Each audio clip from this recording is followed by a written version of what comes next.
So before we do any work on any car, we try and run them up the road if it's safe and it's okay to do so. What we don't want to do is get it in the workshop and do all the service and then find out there's other things wrong with it. So we're just going to run the car gently, just get a feel for it, any knocks and rattles or squeaks before it goes into the workshop. And you'll see in a minute that we go through all the pre-flight checks of things we do before we even drive a car. This thing's been in storage, as I've said, for ages. It's got no fuel in it whatsoever. Rather than risk taking it to the petrol station and having it sort of, you know, the open world of doors being knocked and things, we bring the petrol to the car. So we go around, get some jerry cans and put it in here in a safe environment. Something else I've just noticed on this, which is super cool, this badge on the back, most people put a sticker on. This is actually a sign written painted sticker. So that's super cool on this car. So we'll put some plastic over that before we go sloshing petrol everywhere.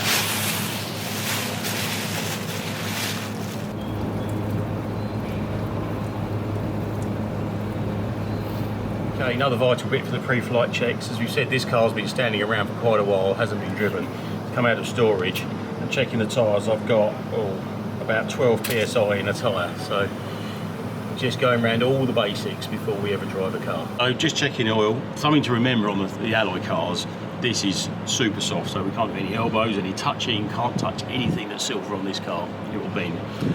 Be surprised how many cars, I went out in a Lusso the other day, car came in, checked the oil, it had no oil in it. So if we'd have gone up the road, it would cause damage. So always check the oil before we go out of them. This one's all right, we're between maximum and minimum. And this is all before we do the service. The car hasn't even got to the workshop yet. Things I'm noticing, someone's had the airbox off, so that's not fitted very well. You're just constantly looking for things that are right or wrong with the car. But it's got water in it, it's got oil in it, wheel nuts are tight, tyres and pressures are put up, we've got fuel in it.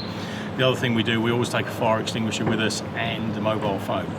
And for those of you all who have just seen the recent postings of the F40 on fire, all through my career, never gone on road test without a fire extinguisher, and that's why. So as we said, this is the provisional road test, the first road test. We haven't seen this car for a while, so all we want to do is just go up the road, make sure there's no rattles or knocks. It's probably only going to be on about 11 cylinders, see if it clears, because what we don't want to do is get it on a hoist, do all the service, then get it up the road and find there's an annoying rattle and have to do it all again. So if we think it's safe to do so, we do run the cars first. Again, 275s, lovely pre-flight checks. There's a couple of things here I'm already noticing. I've got a squeaky gear lever, which is a bit annoying, so we'll add that to the list. The interior mirror's loose, which would just be really annoying for whoever drives this car. So already we're finding little things that are wrong. So starting procedure, autoflux, basically Italian for electric fuel pump. What that does, it primes the carburetors from an electric pump at the back, and then once it's running, they've got two fuel pumps. You've got an electric one at the back and a mechanical one on the side of the engine. Obviously, to crank the engine over enough to get the fuel pump to fill up 6 carbs, you're going to have a flat battery. So what they do, they prime it from the back with an electric pump. Once it's running on the engine, you can turn the electric pump off and off you go. So we've already warmed this one up a little bit. Let's go out and see what we can find. I can hear it's popping a bit already, so that might clear, it might not. Give me a second for a while, you can hear it's still popping a little bit. We'll only go for a very short run on the first run, because if it doesn't clear, I don't want to wash the bores or do anything like that.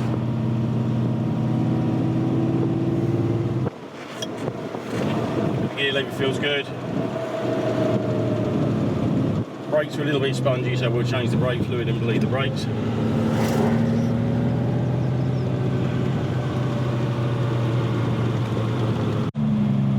Something else we do, obviously we're very fortunate where we're based. We've got a bypass near to us.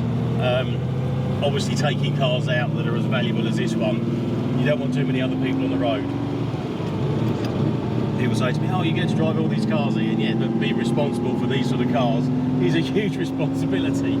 So road testing them, we wait until the morning traffic's gone down. Tend to run during the middle of the day when it's quiet. It's about 11 o'clock in the morning again. It's a clear, dry day.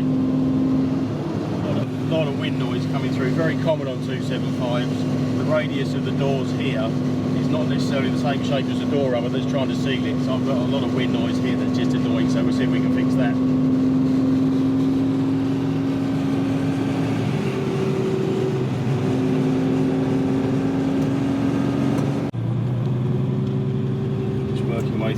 indicators and electrics.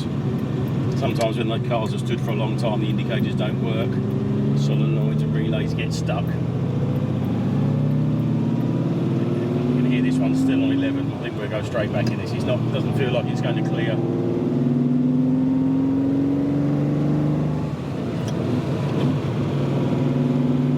Essentially, there doesn't seem, apart from some wind noise, a loose mirror and a squeaky gear lever,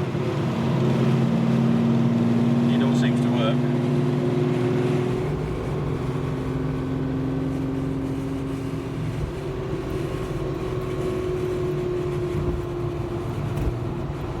Okay, so this one is just not sounding like it's going to clear on a cylinder, so it's never good to drive a misfiring engine. But fundamentally, we know the car works and drives, there's no abnormal noises. So we're getting in the workshop and now we can carry out the service, and hopefully when we run it again it'll sound a little bit better than it does now.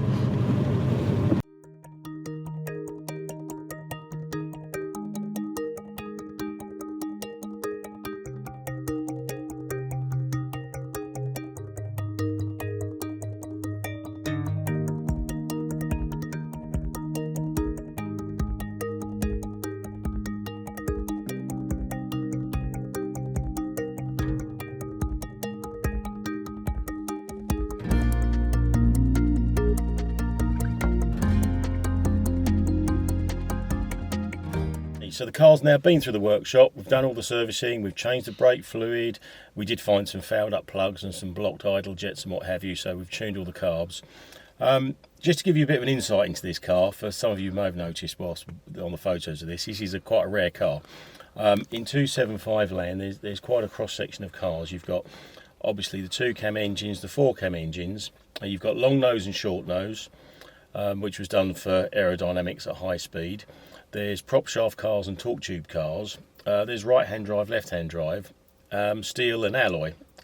So there's quite a combination to go for. Now this is a rare one. For obviously sitting on this side, it's right hand drive. It's also alloy, which makes it super rare. It's a 6-carb factory 6-carb upgrade from new, and it's also a long nose. So this is a super rare car. We're talking sort of probably 5 in the world, I think, of this sort of this individual model. So it's a super rare car. So now we're going to run it. So we're just out on the road, just letting things warm up a bit, just getting the car going. But I can already feel this one's back on all 12. This sounds glorious again. You can just feel it's pulling nice and strongly, even at these low speeds. It's like a different car.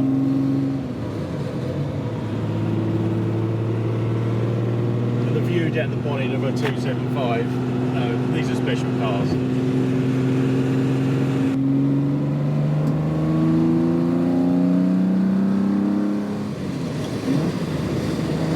You just can't beat the sound of a V12 Ferrari.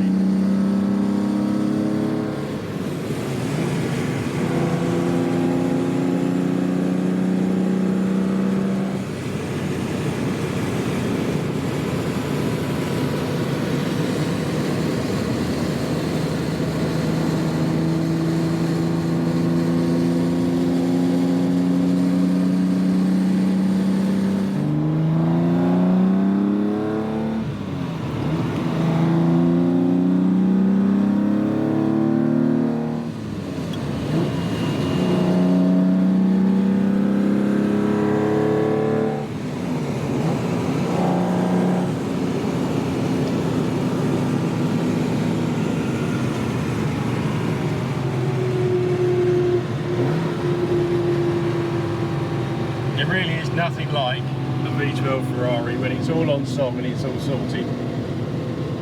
I know these cars are worth an awful lot of money, but for the noise, they're just worth it. How cool was that? You've got to smile at these cars, they're spectacular. I do admire these cars, that they are so good from the 60s and they still go that well. Total respect for these ones. So this one just needs cleaning now, final checks, final levels, and once over, and I think there's a lorry coming to pick it up tomorrow. We'll see you on the next one, see what we're going out in next.